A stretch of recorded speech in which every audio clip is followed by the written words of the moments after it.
Avatar: The Way of Water is one of the highest-grossing films of 2022. With its groundbreaking CGI and mesmerizing underwater world of the Metkayina people, we're not surprised. But the most fascinating thing about the movie itself are the Na'vi people. The costumes for them allegedly took over 200 hours to make before they were recreated in CGI. Stay tuned as we discuss why it took so long to make them. First up, why did some Avatar 2 costumes take over 200 hours to make?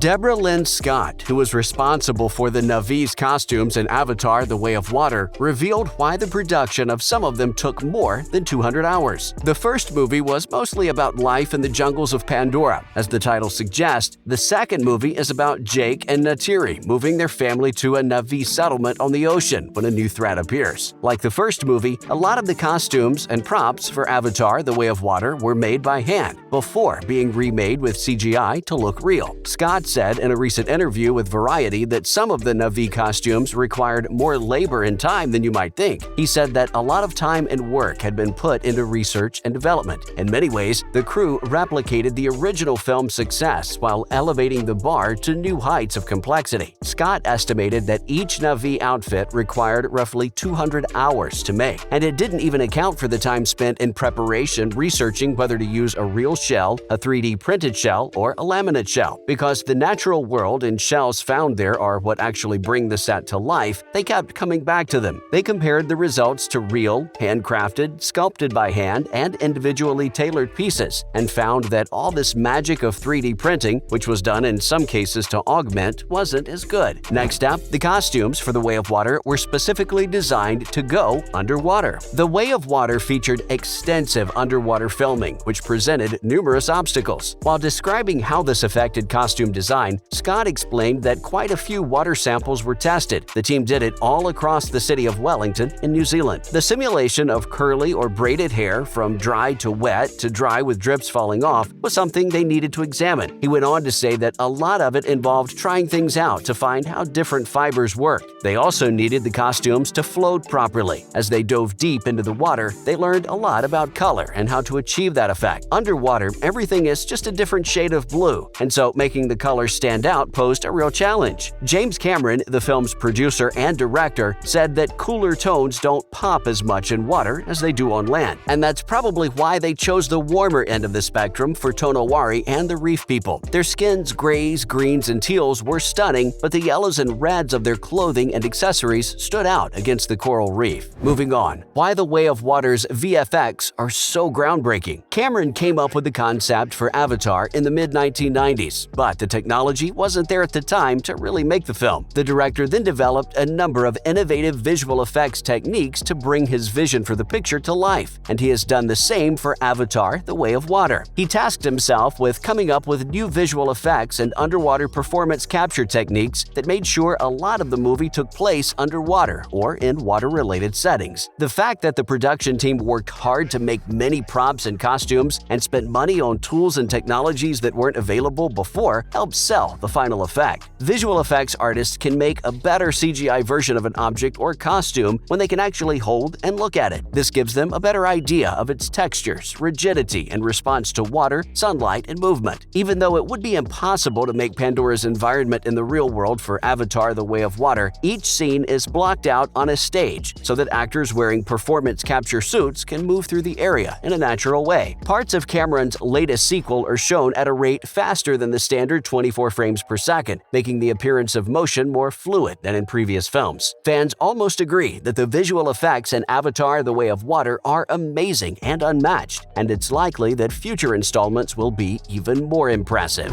Followed by what to expect in Avatar 3. The film's executive producer, Jon Landau, has said that most of the work on Avatar 3 is done. What can we anticipate from Avatar 3, given that the other sequel's already in development and the fact that the first one is already in theaters? Well, numerous feature events were predicted in The Way of Water. It appears that for the time being, Cameron will focus primarily on the Ocean Na'vi, the Metkayina clan. When Avatar 3 comes out, it's likely that the Sully family will still be living with the natives of the water, where they're now fully accepted. No matter how hard the Na'vi try, it seems likely that humans will keep building their industrial city and destroying the area around it. Since General Ardmore stated that Earth was dying, we can expect more sky people in the future. water. The stakes are high, but with each new threat comes new opportunities. Some of Kiri's hidden abilities will eventually be revealed to her. Loak will become closer to his outcast Tulkun. War could break out over the Tulkun and their valuable material that stops the aging process in humans. Even though it has beautiful CGI environments and innovative technology from the future, Avatar is really a story about a family. Making costumes isn't the only thing that takes a lot of time. Actors can sometimes spend hours just getting into one. Let's look at some actors who spent the longest time getting into their character costumes. Starting with Jim Carrey as the Grinch. Surprisingly, Jim Carrey resembled the Grinch more than he gave himself credit when he first took on the role. After sitting in the makeup chair for 8 hours straight, he almost gave up. According to an article on IndieWire that was written from the makeup artist's point of view, he was almost impossible to work with. Why did it take so long to apply the makeup, you ask? It turns out that there's a lot of extra work involved in making furry creatures. Jim Carrey was covered in green fur from his head to his toes. Then, Boris Karloff as Imhotep. Several actors have spent 8 hours in the makeup chair. The earliest example was in 1932, when Universal made the classic monster movie, The Mummy. Putting on special effects makeup in the early days of Hollywood films was a bit more of a challenge, and creating a monster with makeup was an uncharted area. Thankfully, Boris Karloff didn't spend the whole first Mummy film in bandages, as he changed into a more human form, but his makeup took an exhausting 8 hours to finish. Moving on to Rebecca Romijn, Jennifer Lawrence as Mystique. The SFX makeup that's been discussed so far has been full body makeup, and that's not going to change. Mystique, a character from the X-Men, has been portrayed by 2 stunning actresses, and it took about 8 or 9 hours to apply the makeup in both instances. It has been admitted, though, that as filming went on, the makeup artists got better at it and were able to cut the time it took to put on the makeup by several hours. Mystique's look has had minor alterations over the course of the X-Men movie series. Next up, Peter Weller as RoboCop. It took about 10 or 11 hours to get Peter Weller, who played RoboCop in the 1987 film, ready to go on set, and that doesn't include the time spent applying the prosthetic makeup. They were able to gradually add to his battle scars by using a variety of costumes that were available to them. As one might expect, the actor struggled to move about. He had such a hard time that he couldn't even get into a car or snag a pair of keys. Also, Lawrence Mekawar as Alerts. Everything about the Lord of the Rings movies, from the sets and props to the costumes and special effects, was carefully planned and executed. Numerous orcs were present, but Lurtz, being one of the few named orc antagonists in the Fellowship of the Ring, received extra care and attention from the crew. According to a BBC article, the actor spent 11 hours in the makeup chair for the birth of Lurtz, but this wasn't the case for all of his scenes. Not to forget Eric Stoltz as Martin. The Fly 2 may not be the most well-known horror movie sequel, but it did change the way special effects makeup was used. The main character, Martin, mutates into a huge insect-like creature. The name for Martin's final form was Martinfly. The makeup artist estimated it could take up to 12 hours to complete some of the transformation. Thankfully, the actor was able to rest during the longest parts of the makeup application by lying down. Next up, Patricia Velasquez as Anyak Sunyaman. We finally made it to the top 2. It may come as a surprise to see Patricia Velasquez from 1999's The Mummy so high on this list, but the actress said in an interview on Cinema.com that she spent 13 hours applying body paint from head to toe. Every single one of her body's lines was painstakingly painted, and she was covered in a layer of shimmering gold. In all honesty, this is the most beautiful example of film makeup we've ever seen. Finally, Rob Steiger as Carl. According to IMDb, the illustrated man spent a staggering 20 hours per day applying makeup, making him the undisputed world record holder. The film was released in 1969, and to the best of our knowledge, it still holds this record. Since most of the complicated magic in movies is now done with CGI, the record may never be broken. The actor's entire body was covered in painted tattoos, which took the makeup artist and his crew of 8 assistants hours to complete. That's a wrap for this video. Do you think spending 200 hours on making the Avatar 2 costumes paid off? Let us know in the comments below. Make sure to give this video a thumbs up and subscribe to our channel for more videos like this, and we'll see you in the next one.